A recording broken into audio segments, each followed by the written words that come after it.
Hello there, and welcome back to the channel. And if you're new, please consider subscribing. We'd love to have you back. For dinner tonight, I'm making beef with broccoli, and I'm going to go ahead and show you guys how to do that. All the ingredients that we use are pretty easy to keep in your pantry at all times, so it's an easy meal when you maybe forgot to plan something. You can just go get everything out of your freezer and your pantry. Also, it's not very expensive. If you're craving Chinese food, it is cheaper to make it at home. And this, my family likes just as well as going out to a Chinese restaurant. And so that always helps with your budget. And it's also not that hard to make.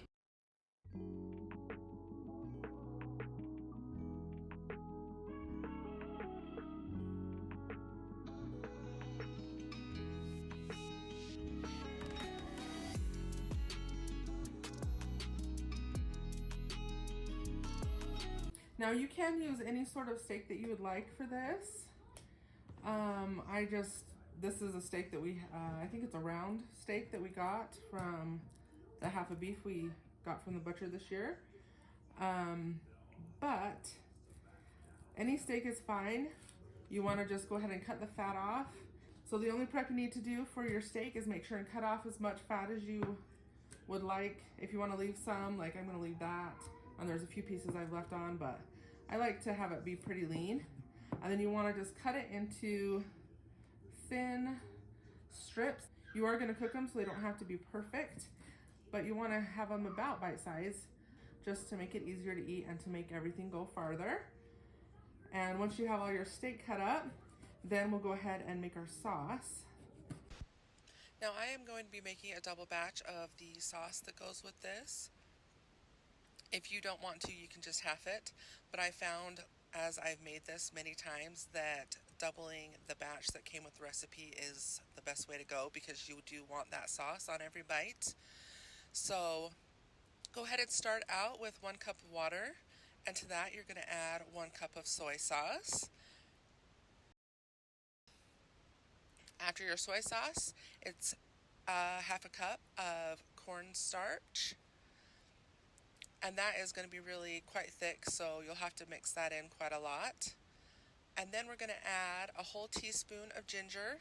We quite like ginger, so as you can see here, I used the last of one of our minced ginger bottles and then did a little bit extra from the new bottle.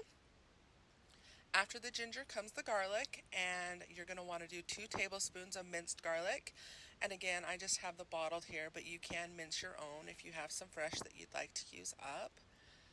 And then after your garlic, you're going to go ahead and put in a half a cup of brown sugar. And this scoop that I'm using is 1/4 cup, so of course I'm going to put 2 of those in there.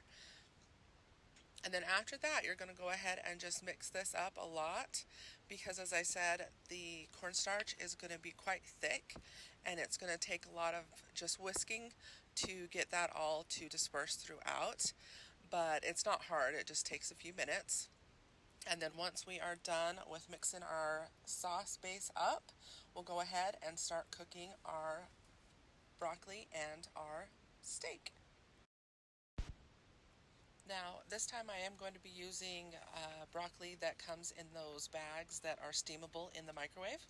So I'm not sauteing my broccoli in the pan today, but if you are going to be doing that, you want to just do that broccoli first and then put it in a bowl and set it aside before you start your meat.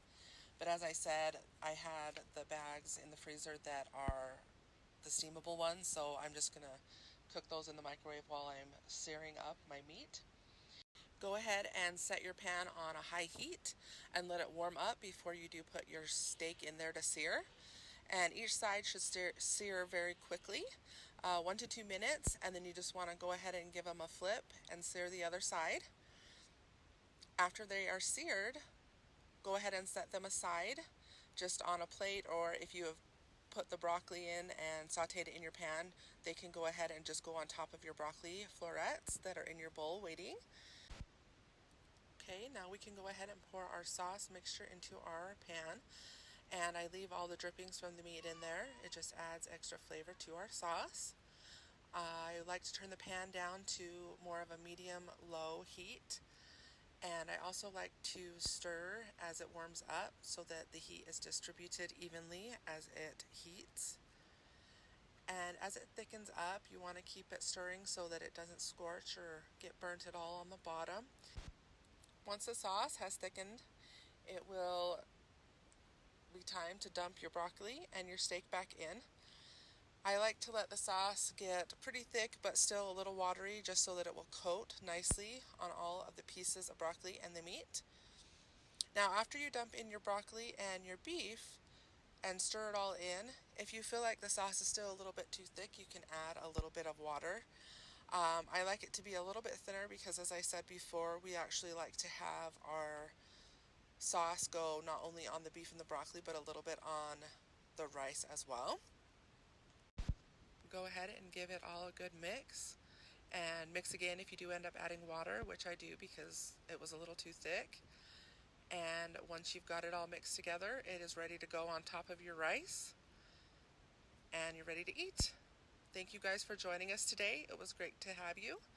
Please like, subscribe, and share, and we will see you on the next video.